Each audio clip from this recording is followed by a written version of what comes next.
السلام علیکم ورحمۃ اللہ وبرکاتہ۔ میرے عزیز دوستو، نوجوان ساتھیوں، نماز پنجگانہ کی پابندی کرو، چونکہ نماز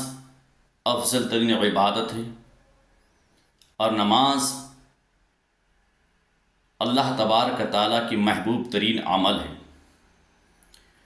نماز وہ افضل ترین عبادت ہے جس کے تعلق سے حضور امام الانبیاء شفیع محشر صلی اللہ علیہ وسلم نے ارشاد فرمایا، اذا قال اعوذ باللہ من الشیطان الرجیم كتب له بكل شعرة على بدنه حسنة واذا قرأ الفاتحة فكأنما حج او اعتمر واذا ركع فكأنما تصدق بوزنه ذهبا۔ پیارے آقا امام الانبیاء، تاجدار کون و مکان، شفیع مجرماں، وسیلہ بے کساں نے ارشاد فرمایا کہ ایک بندہ مومن جب نماز کے لیے کھڑا ہوتا ہے اور تکبیر تحریمہ باندھنے کے بعد اعوذ باللہ من الشیطان الرجیم پڑھتا ہے تو اللہ تبارک تعالیٰ اسے اس قدر ثواب عطا فرماتا ہے۔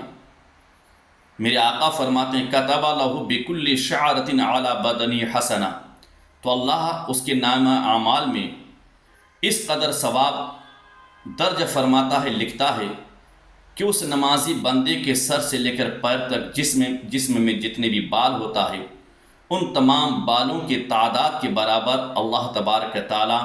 اس بندہ مومن کے نامہ اعمال میں ثواب لکھتا ہے۔ اور پھر جب نماز میں سورہ فاتحہ کی تلاوت کرتا ہے تو میرے پیارے آقا صلی اللہ علیہ وسلم بشارت دیتے ہیں،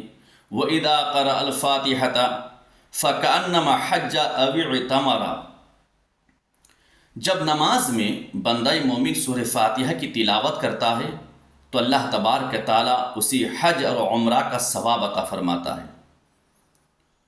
تو میرے عزیز دوستو، ہم نے کبھی غور کیا کہ ہم نماز میں کتنے بار سورہ فاتحہ کی تلاوت کرتے ہیں؟ اگر عشاء کی نماز پڑھنے کے لیے ہم جائیں گے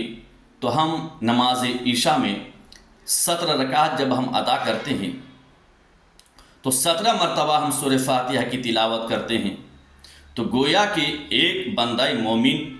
نمازی بندہ جب نماز عشاء میں 17 بار سورہ فاتحہ کی تلاوت کرتا ہے تو اللہ تبارک تعالیٰ اسے 17 حج اور عمرہ کا ثواب عطا فرماتا ہے۔ پھر وہی بندہ مومن نماز فجر میں جب اللہ کے گھر میں حاضر دے گا، سورہ فاتحہ کی تلاوت کرے گا 4 رکعت میں، تو اللہ تبارک تعالیٰ اسے 4 حج اور عمرہ کا ثواب عطا فرمائے گا۔ میرے عزیز دوستو، جب ہم نماز ظہر میں جائیں گے اور 12 رکعت نماز ہم ادا کریں گے تو 12 رکعت نماز میں ہم 12 مرتبہ سورہ فاتحہ کی تلاوت کریں گے، تو اس سے اللہ تبارک تعالیٰ ہمیں 12 حج اور عمرہ کا ثواب عطا فرمائے گا۔ میرے عزیز دوستو، جب نماز عصر میں ہم جائیں گے اور 8 رکعت نماز عصر ادا کریں گے تو رب تبارک تعالیٰ ہمیں 8 حج اور عمرہ کا ثواب عطا فرمائے گا۔ میرے عزیز دوستو، جب ہم نماز مغرب میں حاضر آئیں گے اور مغرب کی 7 رکعت نماز ہم ادا کریں گے تو رب تبارک تعالیٰ ہمیں 7 حج اور عمرہ کا ثواب عطا فرمائے گا۔ پیارے عزیز دوستو، کبھی آپ نے غور کیا کہ ایک مالدار انسان خانہ کعبہ میں جا کر وہاں سے حج اور عمرہ کا ثواب حاصل کرتا ہے کثیر رقم کو خرچ کر کے، لیکن اگر ہمارے پاس مال و دولت نہیں ہے، ہم غریب طبقہ اگر صرف ہم نماز پنجگانہ کی پابندی کریں گے تو بے شمار اللہ تبارک تعالیٰ ہمیں حج اور عمرہ کا ثواب عطا فرمائے گا۔ رات و دن میں 48 رکعت نماز ادا کی جاتی ہے، تو گویا کہ رات اور دن میں ایک بندہ مومن اگر 48 رکعت نماز ادا کرے گا تو اللہ تبارک تعالیٰ اسے 48 حج اور عمرہ کا ثواب عطا فرمائے گا۔ اسی لیے میرے عزیز دوستو، نمازوں کی پابندی کیجیے اور خوف خدا،